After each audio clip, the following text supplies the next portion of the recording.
Hi, I'm Ina Lehman. I'm a realtor here in the Napa Valley, and today I'm going to go over a sample residential purchase agreement. I like to go over these agreements with my clients, my buyers, and I thought that there might be others that have some questions about it, especially since the forms recently changed. This video should in no way replace your need to speak to your own agent about this, making sure you understand everything you're signing, and this is in no way giving legal advice. I did just want to go through and make sure that we address what it is we're looking at and what are some of the strategies as to how we're getting our offers accepted in this really crazy market.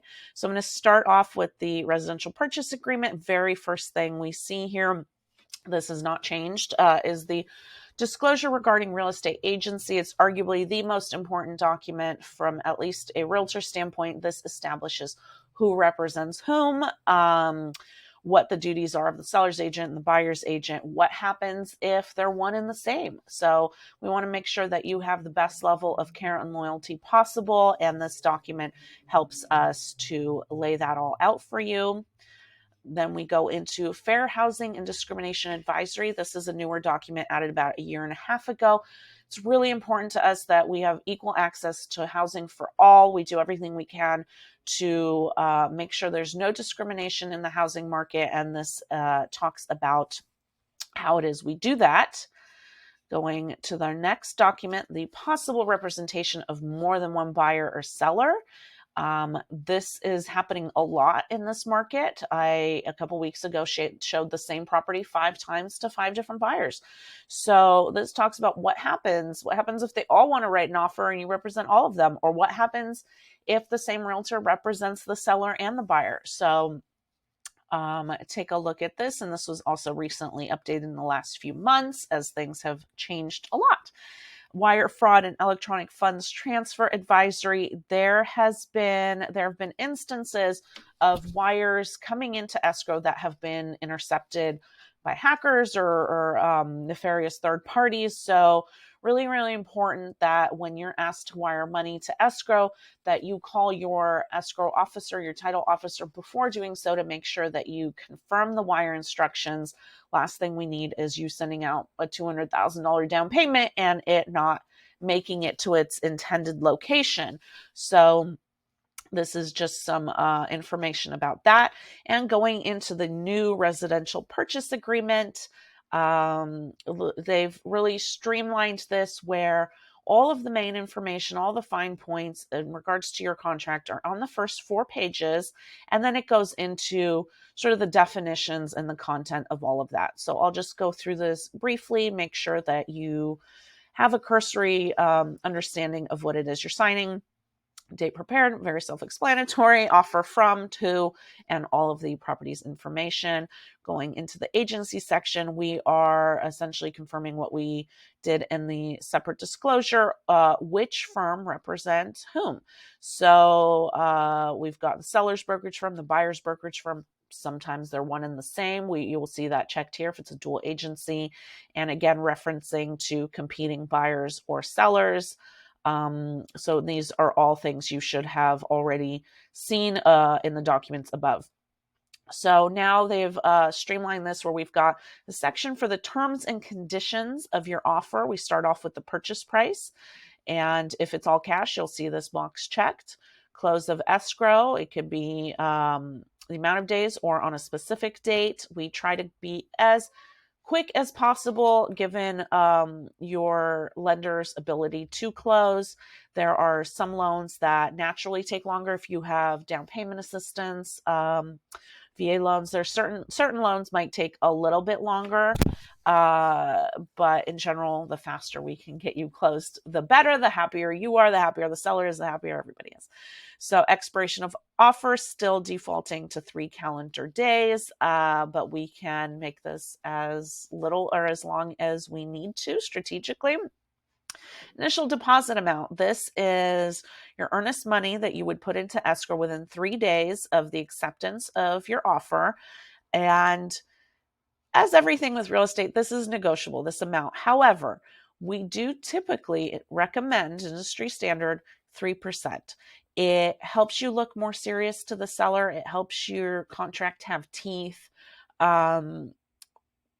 If you can't go 3%, that's not a problem. Talk to your realtor. Make sure that there are other ways that you can be competitive here or there. But again, as a rule of thumb, we shoot for 3% whenever possible.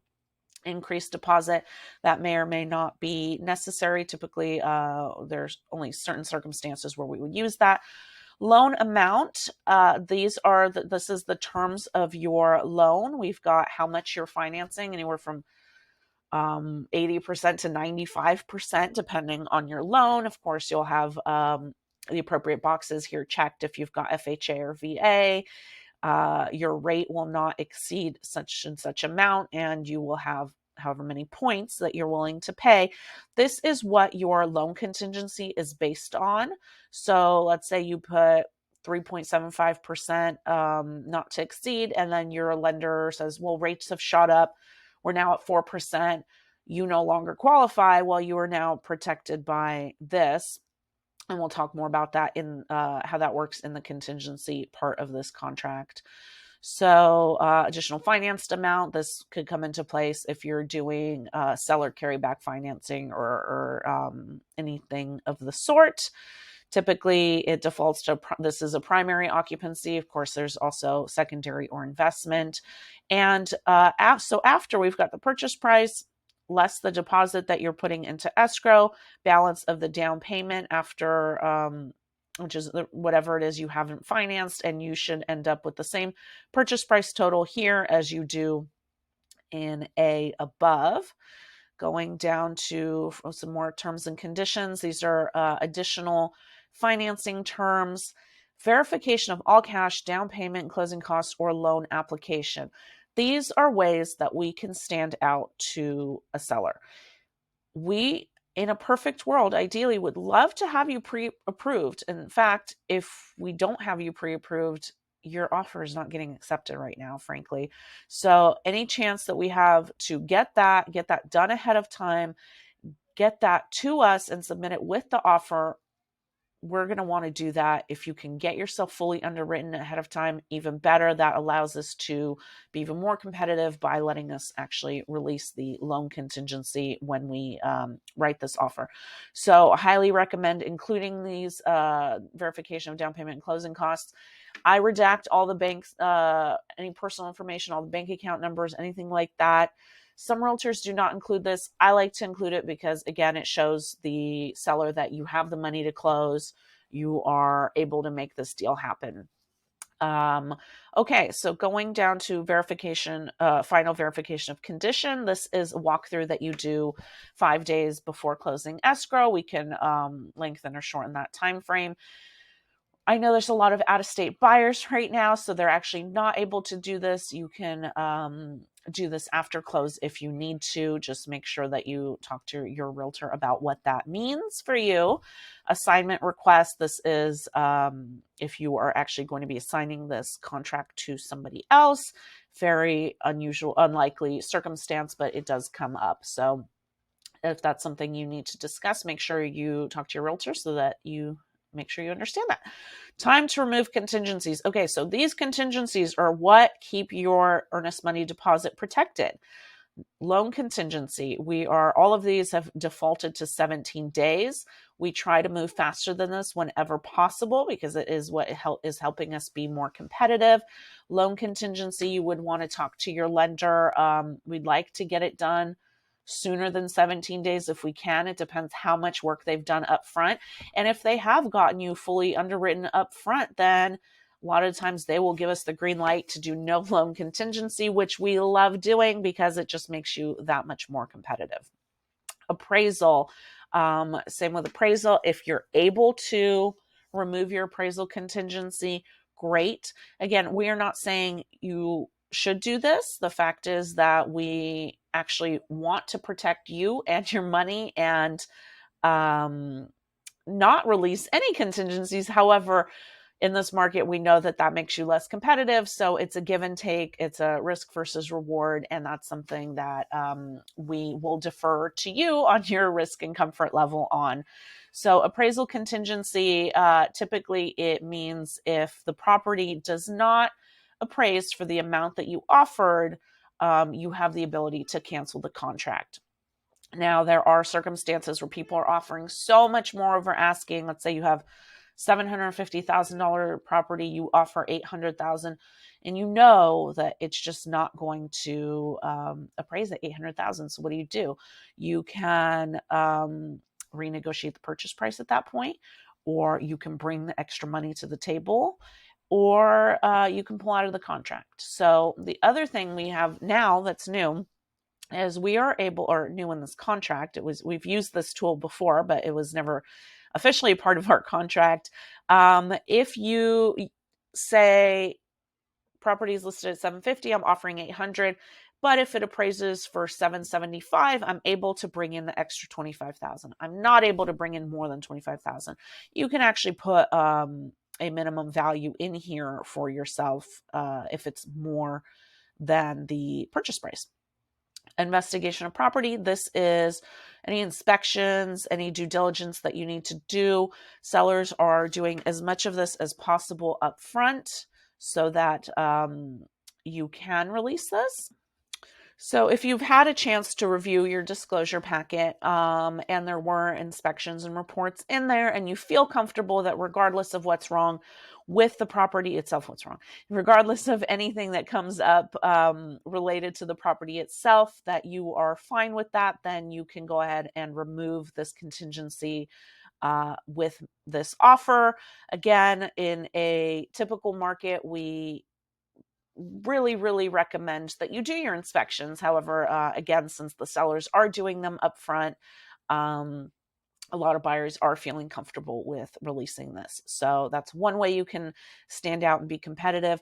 Time of possession upon notice of recordation is where it defaults. You will typically get a call from title or your realtor saying, congratulations, you're on record. And that means that it's your house. Come get your keys. Or you can specify a different date and time. We use this in the case of seller rentbacks, which is actually our next section here, seller occupied or vacant units. Right now, with the competitive market, sellers need a place to go after they sell their property and they become buyers. And now they're kind of in the same boat you are in. So we are writing offers a lot of time with a rent back. We can go, and it depends on the lender, but we can go up to 59 days on a rent back before it becomes an investment property. So this would specify the terms of if the property does remain in the seller's possession after closing. And we're going into time performance for a seller to deliver documents. This is 7 days for them to deliver all their disclosures. Many of them, most of them are doing this up front, certainly here in Napa and in other markets as well.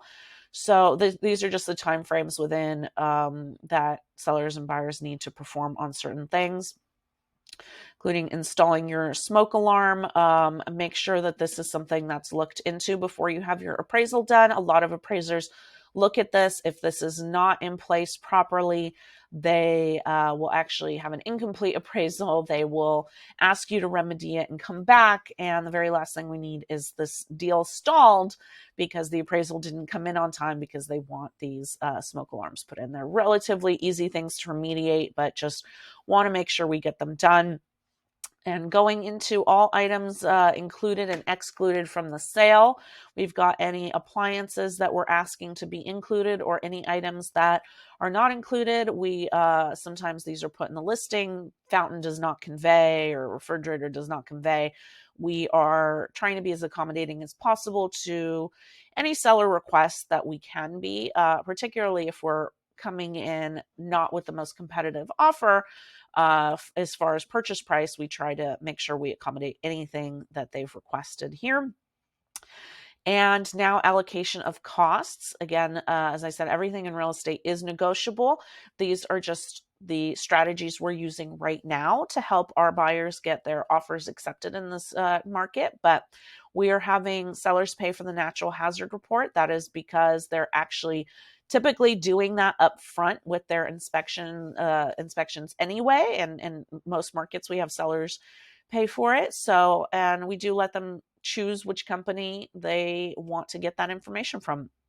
You can add any other reports that you feel are necessary here, but whether you do or you don't, this does not take away your ability to investigate the property and do these reports, even if they're not in the contract. Smoke alarms, CO2 detectors, water heater bracing. We do typically ask the seller to remedy this because they have access to the property and are able to do so easily. Government required point of sale inspections, reports, corrective and remedial actions. This does not typically apply in Napa. But make sure you talk to your realtor if it applies in your market and that you understand what that could be and what that and if it's a cost that you are willing to take. Escrow fees, an owner's title insurance policy here in Northern California. We've typically had buyers pay for it. And the escrow holder, we are deferring to sellers right now. You can put in whoever you would like as your title company. However, since the sellers are doing these pre-listing disclosure packages, they've typically by this point already selected a title company, and it's a really easy way for us to make an accommodation that's not financial and let them know that we are easy. We're not going to, fight you on who the escrow holder is going to be. This is going to be a smooth transaction. So we're recommending right now, whenever possible, we just defer to the seller on this and the buyer to pay for their own escrow fees and title insurance policy. County transfer tax, city transfer tax, these vary depending on the county. Here in Napa, we have the seller pay the county transfer tax. There is no city transfer tax at this time in Napa. Again, every city is different, so make sure that you check this with your realtor. And although we do typically historically have the seller pay, any opportunity we have, like again, to sweeten the pot, if you are willing to pay this, let your realtor know, because any little bit that we can do to make you stand out just even a hair, it can help. So going down private transfer fees, all of these are additional optional fees that often don't apply. Home warranty plan. Typically right now we're asking buyers to pay for this. You can waive a home warranty plan. We do consider it cheap insurance. They're anywhere between $500 and $800 depending on the size of your property and if there's a pool and air conditioning and what is included in that. But we typically recommend that you have a home warranty policy for the first year that you live on the property, just to cover any incidentals that or any repairs that come up. If you have a broken, leaky dishwasher or something that you don't need to come out of pocket for. So going down to property addenda and advisories, this is where we would note any special documents related to it being a probate purchase or manufactured home or any specific, these are all used in very specific situations. Or if you wanted to add something to the contract that wasn't already covered above, let's say, if they accept your offer, you're willing to name your firstborn after them, you would see this box checked and have an addendum added for that, or this box here. So going down further, these are advisories that you have or will receive with this document. So those are all checked. And now going into the rest of the document, this essentially spells out all of the terms, all of the details for everything above. So talking about what it means, what the first loan means, the deposits mean, this is all of your fine print. So above are all the details, and this is all of the fine print that goes along with what it all means. And as well as they have included certain disclosures here, which a lot of these things are redundant, but we do want to hammer some of these things home. So anything related to natural hazards and supplemental disclosures, you'll see here, fire hardening disclosure and advisory, anything that they recommend that we notify you about. We want to make sure that you know it's a very big purchase, and we want to make sure you know what you're getting yourself into. Megan's Law database, anything related to a condo or a PUD, having those separate disclosures as well. And what your buyer's investigation of property means, what it means to have that contingency and do these inspections, what inspections we recommend. So going down further, I suggest you take the time to read this. These are the time periods for removal of contingencies and sellers. What happens if the seller needs to cancel the contract? What rights do they have to do that? What are their obligations? And same for you, same for the buyer. What happens if you need to make a repair request, or you don't want to release your contingency, how you would cancel that, how you would cancel this contract. So this is an important section to protect your deposit, making sure that you know what happens if and when you're ready to remove your contingencies. And then, of course, we've got the broker's compensation, scope of duty, what it is we do, joint escrow instructions to the escrow holder. This is for your title company. And let's see here. I've got one part I do want to highlight: liquidated damages. So liquidated damages and arbitration of disputes. These are typically voluntary. We do not require that they be signed. However, again, we do highly recommend that they be signed. This gives liquidated damages, gives your contract teeth. It says, if you back out of this contract for any reason other than the contingencies, then the buyer is able to, the seller is able to actually keep your deposit, becomes non-refundable. So we do everything we can to protect you from that. We make sure we only release the contingencies if and when we're ready to, if we get the all clear from the appraiser or the lender or you in regards to the risk you're willing to take, and also if you've done your investigation, if you're ready to roll. So make sure that you and your realtor are communicating about that, and that you know what it is that happens if and when you release your contingencies. And arbitration of disputes, the state is actually trying to take the burden off the courts and recommend that any dispute between buyer and seller, or the principals and their agents, be handled in arbitration instead of in open court. So those two items, we highly recommend you read through, understand, and if and when you're comfortable, sign them.